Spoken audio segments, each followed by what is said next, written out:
आसान में होने नहीं दूंगा, मैं थोड़ा मुश्किल बनाता हूँ। वर्क वाला चैप्टर डिस्कस करते हैं, बराबर है? वर्क वाला, ठीक है, बोले वर्क। तो वर्क के बारे में पहला पॉइंट है बेटे, ये स्केलर है कि वेक्टर है? था ना वर्क वाला चैप्टर, स्केलर है, स्केलर है। अच्छा, इसमें कोई आपसे पूछे स्केलर है माने हैज मैग्नीट्यूड कहना चाहिए, मैग्नीट्यूड या न्यूमेरिकल वैल्यू, मैग्नीट्यूड या numerical value only, no direction involve. Is that clear? लेकिन इसमें एक छोटा सा अलग है पॉइंट, क्या वर्क डन निगेटिव हो सकता है? बिल्कुल। वर्क डन जीरो हो सकता है? बिल्कुल। पॉजिटिव हो सकता है? बिल्कुल। तो इसमें एक एक्सेप्शनल बात है, it can be positive, negative और जीरो। क्या? It can be positive, negative और जीरो। और इसमें अलग से बात यह है कि ये स्केलर होते हुए भी पॉजिटिव, नेगेटिव और जीरो तीनों वैल्यूज इसमें हो सकते हैं। Is that clear? तो कोई आपसे पूछे क्या कोई स्केलर क्वांटिटी नेगेटिव हो सकती है? बिल्कुल हो सकती है भाई। क्या जीरो हो सकती है? जी बिल्कुल हो सकती है। कौन? वर्क। कौन चीज? वर्क। ठीक है, छोटी छोटी बातें हैं, बात ध्यान रहेगी बेटा, एक्सेप्शनल बात है। सामान्यतः जो मैग्नीट्यूड होता है जिसमें वो खाली पॉजिटिव हम लेते हैं, लेकिन उसमें एक्सेप्शन केसेस भी हैं, तो वर्क डन वही एक्सेप्शन है। Is that clear? Is that clear बच्चों? अगला पॉइंट आता है इसमें, वर्क डन होता क्या, निकालोगे कैसे? How to calculate work done? चलो वैसे ना इसको जनरली सोचो, हम कहते हैं वर्क माने काम, काम किया। जैसे अभी आप मान लो काम कर रहे हो, तो काम कर रहे हो तो फोर्स लगा रहे हो कि नहीं? अरे पेन पकड़ रहे हो यार, फोर्स लगा रहे हो कि नहीं? और हाथ मूव कर रहा है तो डिस्प्लेसमेंट भी हो रहा है कि नहीं? तो बेटा वर्क डन दो चीजों पे डिपेंड करता है वैसे तो, प्राइमरीली फोर्स और डिस्प्लेसमेंट। तीसरी चीज एक और ऐड कर लो, एंगल। क्या चीज? एंगल पे। क्या चीज? एंगल पे। ध्यान रहेगी बात, ध्यान रहेगी बात। तो वर्क डन जो है ये होता है force displacement into cos of theta. क्या होता है? Force displacement cos of theta. Class 9th में आपने ये नहीं पढ़ा होगा, शायद सीधा पढ़ा होगा फोर्स इनटू डिस्प्लेसमेंट, लेकिन उसमें एंगल का भी इन्वॉल्वमेंट है। कैसे? जैसे मान लो कि भाई आप किसी ब्लॉक पे फोर्स लगा रहे हैं कुछ ऐसा, और ये मान लो किसी सड़क पे मूव कर रहा है, डिस्प्लेसमेंट ऐसा हुआ और बीच का एंगल हुआ थीटा। तो क्लास 9th में वो ऐसा मानता है कि फोर्स इधर है, डिस्प्लेसमेंट उधर ही है या उसके अपोजिट है, लेकिन वो किसी एंगल पे भी हो सकता है। इज दैट क्लियर बेटा? Is that clear? तो अगर ऐसा है तो उसमें वर्क डन आता है आपका एफ एस कोस थीटा। क्या आता है? F S cos theta. F क्या है यहाँ पे बोलो? फोर्स। एस क्या है जी? डिस्प्लेसमेंट है। और थीटा क्या है बेटा? इनके बीच का angle. Is that clear? Is that clear? भाई फोर्स डिस्प्लेसमेंट तो फील ही हो जाता है, भाई वर्क कर रहे हैं, जैसे आप काम कर रहे हो, पढ़ रहे हो, तो फोर्स लगा रहे हो कि नहीं? पहली चीज। दूसरा, हाथ मूव कर रहा है तो डिस्प्लेसमेंट हो रहा है कि नहीं? तीसरी चीज और जोड़ लो, कौन? Cos theta. कौन चीज? Cos theta. क्या चीज? Cos theta. थीटा क्या है? फोर्स और डिस्प्लेसमेंट के बीच का एंगल। थीटा क्या है? फोर्स और डिस्प्लेसमेंट के बीच का एंगल। तीनों को बेटा कंबाइन कर दो तो वर्क डन का फंडा क्या आ गया? F S cos theta. क्या फंडा आ गया? F S cos theta. याद रहेगी बात? कितना? Force displacement into cos of theta. बराबर है? ये तो टेक्निकल बात है, थोड़ी सी हैवी लग रही होगी तो थोड़ी सी इस पे लाइट करेंगे बात। अगर आपसे पूछे एसआई यूनिट ऑफ वर्क,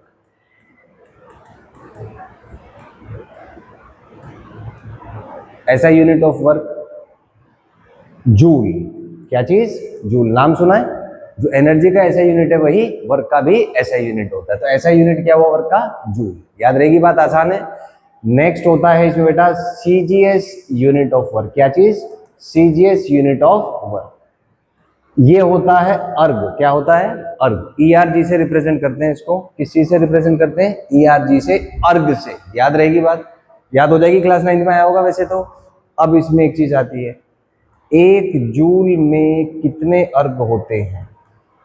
बोलो, सुना है? याद आ रहा है? 9th में नहीं है, चलो हम बता देते हैं। 10 की पावर 7 अर्ग्स होते हैं। कितने? 10 की पावर 7। याद रहेगी बात? कितने अर्ग होते हैं? 10 की पावर 7। जूल क्या है? ऐसा यूनिट है वर्क का। क्या है बेटा? SI unit. अर्ग क्या है? CGS unit. अर्ग क्या है? CGS unit. तो एक जूल में कितने अर्ग हुए? 10 की पावर 7। Is that clear? अब इसका उल्टा कर दूं, अगर आपसे पूछे जी एक अर्ग में कितने जूल हुए, अरे इसको इधर ले जाओ, इधर 10 की पावर 7 है, नीचे आके 10 की पावर -7। इज दैट क्लियर बच्चों? Is that clear? तो एक अर्ग में कितने जूल हुए भाई? 10 की power -7 joule. Is that clear? पक्का? आसान है। अब इस पे बेस क्वेश्चन करते हैं। मान लो आपको दे रखा है बेटा एक ब्लॉक है 2 kg मास का, इस पे आपने फोर्स लगाया कुछ मान लो 60 न्यूटन और डिस्प्लेसमेंट हुआ कुल 10 मीटर, और ये बीच का एंगल है आपका मान लो 60 डिग्री। कितना? 60 degree. Is that clear? Feel हो पा रहा है? ब्लॉक को खींच रहे हैं, कितना डिस्प्लेसमेंट हुआ? 10 मीटर। फोर्स कितना लगाया? 60 न्यूटन। कितना फोर्स? 60 न्यूटन। बीच का एंगल कितना है बेटा? 60 डिग्री। कितना एंगल है? 60 डिग्री। बराबर है। cos 60 का वैल्यू पता है आपको? cos 60 नहीं पता? कोई बात नहीं, हाफ होता है। कितना होता है? हाफ। मैं भी करा दूंगा। बराबर है। cos 60 is half. चलो पहले कर ही लेते हैं। देखो इसमें एक काम करते हैं, ये थीटा हो गया, ये साइन थीटा, ये आपका कोस थीटा। दो वैल्यूज याद कर लेते हैं, 0, 30, 45, 60, 90। एंगल्स क्लियर है बेटा? साइन 0 होता है 0। कितना होता है? 0। साइन 30 होता है 1/2। कितना होता है? 1/2। कितना होता है? 1/2। साइन 45 कितना बेटा? 1/√2। 60 होता है √3/2। 90 होता है 1। देखो इसमें अच्छी बात क्या है, मेरा बड़ा सीधा सा फंडा है, जो चीज नहीं आती उसको सीख लो। हम उसमें एक्सक्यूज दें कि ये वो, उससे बेहतर है कि हम उतने ही एनर्जी और टाइम में उसको सीख सकते हैं। बराबर है। तो साइन 0 कितना? बोलो, फिट करो दिमाग में। साइन 0 0, साइन 30 1/2, साइन 45 1/√2, साइन 60 √3/2 और साइन 90 1। याद रहेगी बात? फिर से बोलो। साइन 0 उंगलियों पे, साइन 0 साइन 0 0 उंगलियों पे, टिप्स पे याद कर लो। Sine 0 0, sine 30 1/2, 45। पैटर्न क्लियर है? ये ऐसे नहीं बेटा, ये सीखने के लिए दे रखे हैं भगवान ने। साइन 45 1/√2, 60 90। अब उल्टा चलो, 90 60 45 30 0। अब सीधा चलो, 0 30 45 60 90। हमेशा ध्यान रखना, जो भी चीज हमें याद करनी है ना मेमोरी, उसका सबसे सिंपल इलाज है उंगलियों पे करो उसको, क्योंकि ये बाय डिफॉल्ट नेचर ने हमें दिया है, इसलिए दिया ताकि हम स्टेप में याद कर पाए। बराबर है। तो जितने भी जो याद करने वाली चीज, जैसे टेबल है, तो टेबल आप कैलकुलेट नहीं कर सकते, you need to learn it कि भाई ये ऐसा है। तो उसके लिए उंगलियों का यूज करो, टिप्स पे हो जाएंगे। फिर से बताओ, 0 पे 30 45 60 90। उल्टा चलो, 90 60 45 30 0। अब क्रॉस, 30 45 0 90 60 30 0। हो गया याद? तो फंडा समझ आ गया। जो भी आपको ना याद करना है, मतलब रटना है बिल्कुल, उसका वैल्यू याद करना है, तो उसका सबसे सिंपल इलाज है कि उंगलियों पे याद करो उसको, टिप्स पे। क्योंकि अगर हम उसको ना सोचेंगे तो सोचने का फंडा अलग है, वो याद करने का फंडा अलग है। पता होगा आपको, ब्रेन के अलग पार्ट्स हैं, याद करने वाला पार्ट अलग चीज का है, सोचने वाला पार्ट फ्रंटल लोब जो है ब्रेन का वो करता है, तो अलग है। तो हमें पता होना चाहिए किस चीज से क्या काम लेना है। Is it clear? ठीक है। अब इसमें कोस का है, इसको उल्टा पढ़ो, पढ़ो जरा उल्टा, यहां से उल्टा पढ़ो, क्या आएगा? आगे आगे आगे आगे। फंडा क्लियर है? साइन का उल्टा कर दो कोस बन जाता है, साइन का उल्टा कर दो कोस बन जाता है, ध्यान रहेगा। तो कोई पूछे आपसे कोस 0, अब साइन का उल्टा पढ़ो, कोस 0 जो साइन का उल्टा था, मतलब 90 1, कोस 30 45 60 0, सॉरी 90 0। Is that clear? अब इसको फिर से सीधा पढ़ो, कोस 0 है कोस का, पर विजुअलाइज करो कि साइन का उल्टा पढ़ रहे। कोस 0 1, कोस 30 जो इसका 60 था √3/2, कोस 45 कोस 60 कोस 90। अब फिर से उल्टा पढ़ो, कोस 90 0, कोस 90 0, कोस 60 कोस 45 30 0, अब सीधा पढ़ो, cos 0, cos 30, cos 30 √3/2, 45, 1/√2, 60, 90, अब उल्टा पढ़ो, cos 90, cos 90 0, cos 90। बेटे ये कोस का टेबल ऐसे करो, साइन का अलग हो गया, साइन का याद कर लिया, कोस का टेबल या तो ऐसे करो कि इसका उल्टा है, या कोस का अलग से टेबल याद कर रहे हैं, बराबर है। ऐसे मान लो कि साइन का टेबल अलग हो गया, कोस का अलग हो गया, चलो वैसे कर लो। देखो कोस 90 0, क्या कोस 90 0, कोस 60 1/2, कितना 1/2, कोस 45 1/√2, दोनों बराबर होते हैं, कोस 30 √3/2, कितना √3/2, और कोस 0 1, कोस 0 1 याद रहेगा। 90 से या तो ऐसे कर लो कि साइन का उल्टा टेबल याद कर लो, या फिर कोस को ही सीख लो, कोस से ही स्टार्ट करते, कोस 0 1, कोस 0 1, कोस 30 √3/2, फंडा क्लियर है बेटे। कोस 45 60 90, अब उल्टा चलो, कोस 90 60 60, कोस 60 1/2, गॉट इट। अब देखो फंडा क्या है, हमारे ब्रेन में पता है अलग अलग पैटर्न है, न्यूरल पैटर्न अलग अलग है। साइन वाला पैटर्न आपने याद कर लिया, जैसे ही क्वेश्चन आएगा आपका माइंड खोजेगा कि साइन का पैटर्न कहाँ है, लेकिन अगर उस माइंड को आप इंस्ट्रक्शन देने में कुछ गड़बड़ कर गए, अपने को चाहिए कोस का, अपन खोज क्या रहे हैं साइन का, तो गड़बड़ हो जाएगा ना। तो इस वजह से जब भी किसी क्वेश्चन का आंसर करो, सबसे पहले अपना पूरा ध्यान प्रेजेंट में लेके हो कि क्या क्वेश्चन है, क्या पूछा जा रहा है, क्या आंसर है। क्योंकि हमारे अंदर पता है आपको, जितने पूरे यूनिवर्स में स्टार्स है ना, कितने स्टार्स है, 90 बिलियन लगभग, कितना 90 बिलियन। बिलियन माने 10 की पावर 8, 10 की पावर, बल्कि 10 की पावर 9, सॉरी, मिलियन से बिलियन, 10 की पावर 9, उससे ज्यादा न्यूरल कनेक्शंस हमारे ब्रेन में, छोटे से ब्रेन में। तो कौन सा चीज कहाँ आएगा, सारा खेल उस चीज का है, इसी के लिए पैटर्न्स की जरूरत पड़ती है। Is that clear? Is that clear बच्चों? फिर से रिवाइज करेंगे, साइन 0 साइन 0 याद हो गया टेबल? सुनाओ, sine 0, sine 0, sine 30, sine 30, sine 45, sine 60, 90, sine का तो याद हो गया पक्का। क्रॉस पूछूं, साइन 45 कितना, 1/2 की √2 साइन 30, ठीक है। कोस का स्टार्ट करें, बताइए, कोस 0, कोस 30, 45, 60, 90, 90, 60, 45, 30, 0। आप समझ गए, ये पैटर्न है, जैसे साइन का पैटर्न, कोस का पैटर्न। अब क्या बेटा, कोई भी चैप्टर आप पकड़ लो, उस चैप्टर में है टॉपिक्स, यही है। टॉपिक्स में क्या होते हैं, सब टॉपिक्स, और सब टॉपिक्स में ऐसे पैटर्न्स का खेल है। Is that clear?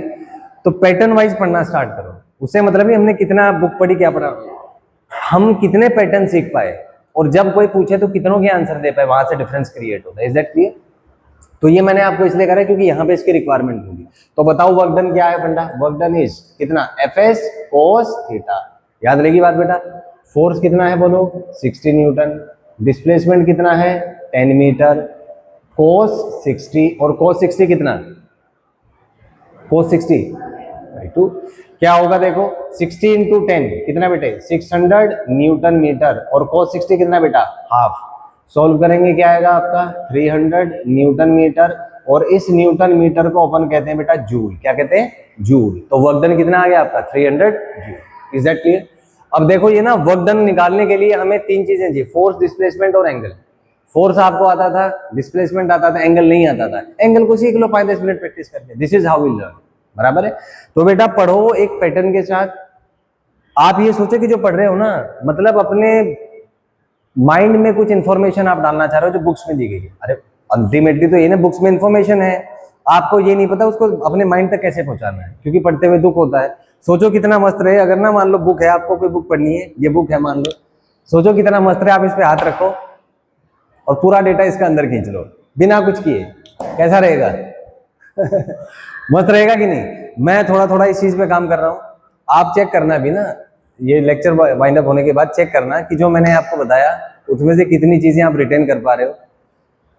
मेरा अनुभव ये कहता है कि अगर आपने इसको फोकस थे आप और आपने इसको रिवाइज किया है, मोर देन 99% चीजें आप रिटेन करने में सक्षम होंगे। और मेरे कहने से नहीं, इसको खुद से चेक करना, क्योंकि सारा खेल है आपके माइंड ब्रेन कोऑर्डिनेशन का। अगर आपके वाइब्रेशन एक सर्टेन लेवल पे हैं और आप उस तरीके से प्रैक्टिस कर रहे हो बार बार, तो रिस्पॉन्स अपने आप आएगा।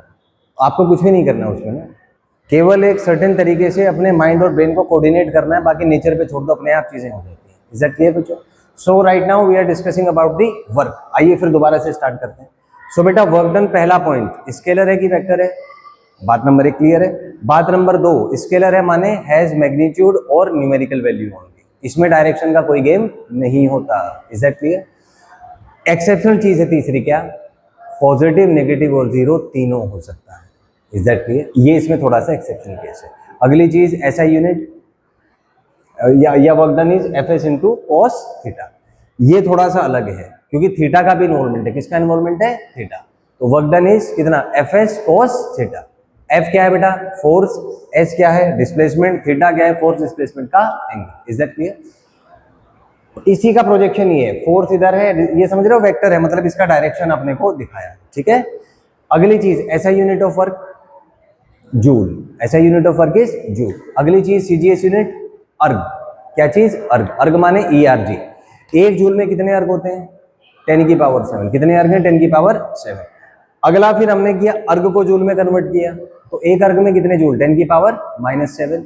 फिर हमने क्वेश्चन देखा, वर्क डन का फोर्स दिया था, डिस्प्लेसमेंट दिया था, एंगल दिया था, तो वहां से अपना कैलकुलेट करके वर्क डन वहां से कैलकुलेट हो जाएगा। बराबर है? Is that clear? उसके बाद फिर बेटा हमने पढ़ी टेबल, क्या? थीटा के अलग अलग वैल्यूज 0, 30, 45, 60, 90। ठीक है। पहली चीज साइन 0 कितना? साइन 30, साइन 45, 60, 90, कोस 0, कोस 0, कोस 30, 60, 45, 90। एक बार ही आ गया ना रिट्रेन करना, आपको फीड हो गया कि हमारे अंदर एक ऑटोमेटिक मेमोरी है। शुरू में थोड़ा सा हमें सोचना पड़ता है कि इसमें ये था कि वो था, मन भटकेगा थोड़ा सा, लेकिन बेटा उसको लगातार रिवाइज करते रहो। एक सर्टेन नंबर ऑफ टाइम से आप रिवाइज कर लेंगे, अपने आप आपकी ऑटोमेटिक मेमोरी में चीजें फीड हो जाएगी, अपने आप निकलेगा ऐसे, लेकिन तब तक थोड़ा सा पेशेंस रखना पड़ता है। Is that clear? पक्का? तो उसके बेसिस पे हमने कैलकुलेट किया फोर्स का वैल्यू, डिस्प्लेसमेंट का वैल्यू, इसको वाइंड अप कर लिया, वहां से अपना वर्क डन आ जाएगा कितना जी? 300 जूल। इज दैट क्लियर बच्चों? Is that clear? फिर से एक बार इसको रिवाइज मानेंगे। पहली बात, वर्क से रिलेटेड इट इज स्केलर। दूसरी बात, इट हैज ओनली मैग्नीट्यूड या न्यूमेरिकल वैल्यू। तीसरी एक्सेप्शनल बात, पॉजिटिव, नेगेटिव और जीरो। चौथी बात, work done is F S cos theta. पांचवी बात, एफ है force, S displacement, theta angle. ठीक है। छठी बात, एसआई यूनिट सीजीएस, एक जूल में कितने अर्ग और एक अर्ग में कितने जूल? फिर एक न्यूमेरिकल था, क्या था उसमें? फोर्स दिया था, डिस्प्लेसमेंट दिया था, बीच का एंगल था कितना? 60 था। तो वहां से हमने फिर टेबल पे आ जाओ, sine theta cos theta. Sine 0 कितना? 30, 45, 60, 90। कोस में आ जाओ, कोस 0, 30, 45, 60, 90। Got it? क्लियर हुई बातें? पक्का? फंडा समझ आया? तो बेटा ये तो सब है, ये तो बहुत छोटी बात है। अगर हमारा माइंड और ब्रेन सिंक्रोनाइज्ड है, असली चीज वहां है। ये तो यहाँ चल रहा है तो इसका फिजिकल इंटरप्रिटेशन, असली चीज कहाँ चल रही है? अपने दिमाग के अंदर पूरा वो पैटर्न चल रहा है। वो पैटर्न अगर आपने बना लिया और उसको आपने रिवाइज कर लिया, तो शुरू में उसमें ना परफेक्शन ही है, कुछ भूल हो गया, कुछ याद रहेगा, अजीब सा आपको लगेगा, लेकिन बेटा बीच में रुकना नहीं है। वो जो आपका पैटर्न है उसको लगातार अपग्रेड करते रहो, 3-4 बार रिवाइज मारो, जब परफेक्ट रिटेन हो जाए, समझो ऑटोमेटिक मेमोरी ने पकड़ लिया, फिर उसको पढ़ने की जरूरत नहीं है। This is how we learn. बराबर है? तो आज कहाँ से स्टार्ट किया था हमने? पहली बात तो डिस्प्लेसमेंट से। तो पहला पॉइंट क्या था? Displacement is vector quantity. Vector माने magnitude, direction added by vector laws. ठीक है। नेक्स्ट बात, displacement can be positive, negative, zero. ठीक है। अगली बात, एसआई यूनिट सीजीएस, 1 मीटर में कितने सेंटीमीटर? आसान है। फिर हम कूद गए डिस्टेंस पे। डिस्टेंस कैसी क्वांटिटी है? स्केलर। इसमें केवल पॉजिटिव हो सकता है। ठीक है। और ऐसा यूनिट सेम ही है, मीटर, सीजीएस सेंटीमीटर। फिर इसका था बेटा कंपैरिजन। क्या कंपैरिजन, कौन बड़ा, डिस्टेंस की डिस्प्लेसमेंट? डिस्टेंस। इक्वल हो सकते हैं कभी? बिल्कुल। कब? Particle moves in a straight line without change in direction, तो वहां पे दोनों क्या हो जाएंगे आपके, सेम हो जाएंगे। बराबर है, ये था। और क्या था, हाँ, इसकी कंडीशन थी velocity is parallel to acceleration. बराबर है। सेकंड पॉइंट हमने पढ़ा क्या, वर्क डन का। मैंने चेंज कर दिया टॉपिक ताकि थोड़ा सा अलग उसमें हो जाए, क्योंकि देखो बेटे एक चीज है कि हम ना जब कोई काम सीखते हैं तो थोड़े समय तक उस पे रहो जब तक पैटर्न्स आप फैच ना कर लो। एक बार पैटर्न आपको याद हो गया, फिर ऐसे ही पैटर्न और भी तो बनाने ना, क्योंकि एक ही टॉपिक थोड़ी है। तो this is how we learn. एक बार पूरा एनर्जी फोकस करो एक टॉपिक में, उसको रिवाइज करो कई बार, लेकिन जब पैटर्न बन जाए switch to some other pattern. यही काम दूसरे टॉपिक्स में है, ठीक है। तो टॉपिक हमने स्टार्ट किया बेटे वर्क डन का। किसका? Work done. पहली बात, वर्क स्केलर है कि वेक्टर है? वर्क स्केलर है कि वेक्टर है? स्केलर है, बात नंबर 1। बात नंबर 2, पॉजिटिव नेगेटिव जीरो तीनों हो सकता है। अच्छा, स्केलर का मतलब इट हैज ओनली मैग्नीट्यूड और न्यूमेरिकल वैल्यू, डायरेक्शन का कॉन्सेप्ट इसमें नहीं होता, लेकिन पॉजिटिव नेगेटिव और जीरो हो सकता है। चौथी बात, ऐसा यूनिट जूल। वर्क की ऐसा यूनिट जूल। सीजीएस अर्ग, एक जूल में कितने अर्ग, 10 की पावर 7। एक अर्ग में कितने जूल, 10 की पावर -7। मैं शायद बीच में 7 आया तो 2 पॉइंट को गड़बड़ हो गए, कोई बात नहीं, वो बोला था work done is FS cos theta. फिर एक इसमें डायग्राम था 5 मुझे याद है, लेकिन वो मैं आगे पीछे करता रहता हूँ उसकी। क्लियर है बेटा, इतना हो जाएगा। फिर हमने क्वेश्चन सोल्व किया। क्वेश्चन में हमें जरूरत पड़ी cos 60 की। कितना होता है cos 60 का वैल्यू, बोलो 1/2। एक बार फिर से रिवाइज मारेंगे। sin 0 बोलो, sin 0 0, sin 30 45, 60 90